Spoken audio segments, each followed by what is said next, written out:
కాసేపట్లో CM YS Jaganmohan Reddy తాడిపత్రికి చేరుకోనున్నారు. Tadipatri YSR సర్కిల్లో నిర్వహించే ప్రచార భేరీ సభలో సీఎం జగన్ పాల్గొంటారు.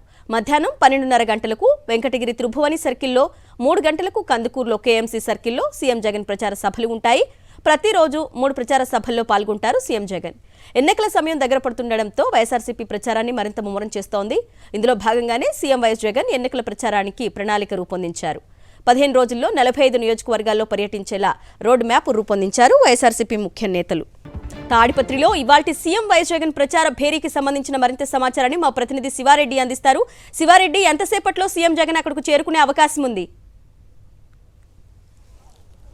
అరుణ, ముఖ్యమంత్రి వైఎస్ జగన్మోహన్ రెడ్డి మరి కాసేపట్లోనే అనంతపురం జిల్లా తాడిపత్రికి చేరుకోనున్నారు. ఇక్కడ ఎన్నికల బహిరంగ సభల్లో హాజరు కానున్నారు. ఈ సందర్భంగా ప్రజలు పెద్ద సంఖ్యలో తరలి వచ్చిన వాతావరణం కనిపిస్తోంది. చూడొచ్చు, ఒకవైపున వైఎస్ఆర్ కాంగ్రెస్ పార్టీ శ్రేణులతో పాటు ప్రజలు, సంక్షేమ పథకాల లబ్ధిదారులు పెద్ద సంఖ్యలో తాడిపత్రిలో వైఎస్ఆర్ సర్కిల్కి చేరుకున్నారు.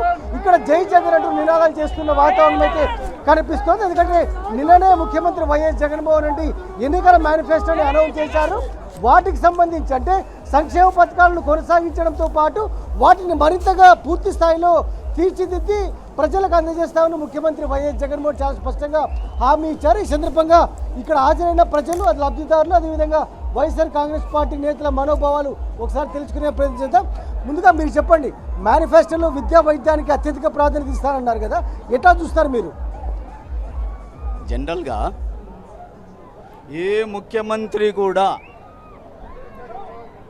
విద్య పైన కానీ, ఎందుకంటే పిల్లలు వచ్చేసి వాళ్ళకు తరంగారు, పిల్లలు విద్య చదువుకునే పిల్లలు వాళ్ళకు నాయకులకు తరంగారు. కానీ ప్రపంచంలో ఒక జగన్మోహన్ రెడ్డికి ఆ పిల్లల గురించి శ్రద్ధ తీసుకున్నాడు. ఆ పిల్లలే దేశ భవిష్యత్తును తీర్చిదిద్దే వాళ్ళు. కాబట్టి ఆ పిల్లలకి ఇచ్చే విద్య ఎంతో ఉపయోగకరమైనది. ఇక రెండోది, వృద్ధాప్య పెన్షన్ తీసుకున్నాడు. ఆ వృద్ధాప్య పెన్షన్లో అనేక రకాలైనటువంటి వృద్ధులు, మనకు పుట్టిన బిడ్డలే మనల్ని చూడలేని పరిస్థితుల్లో జగన్మోహన్ రెడ్డి నేనున్నానని చెప్పని ఆ వృద్ధాప్య పెన్షన్ని ఇవ్వడం జరుగుతూ ఉంది. ముఖ్యంగా జనరల్గా రాజశేఖర రెడ్డి తరువాత జగన్మోహన్ రెడ్డి గారే ఈ సంక్షేమ పథకాల పైన తన కాలి మీద నిలబడి ఒంటరి పోరాటంతో ఆయన ఆ రోజు రాజశేఖర రెడ్డి గారు కూడా ఒంటరి పోరాటంతో ఈ ఆంధ్రప్రదేశ్ని గెలిపించాడు. ఈ రోజు సంక్షేమ పథకాలు వల్ల ఇంత పబ్లిక్ వస్తున్నారా చెప్పండి? ఈ సంక్షేమ పథకాలు గతంలో కానీ ఇప్పుడు కానీ ఏ ముఖ్యమంత్రి కూడా దేశంలో ఇన్ని రాష్ట్రాల్లో ఏ ముఖ్యమంత్రి కూడా ఈ విధంగా ఇచ్చినట్టు కానీ ఏ చరిత్రలో లేదు.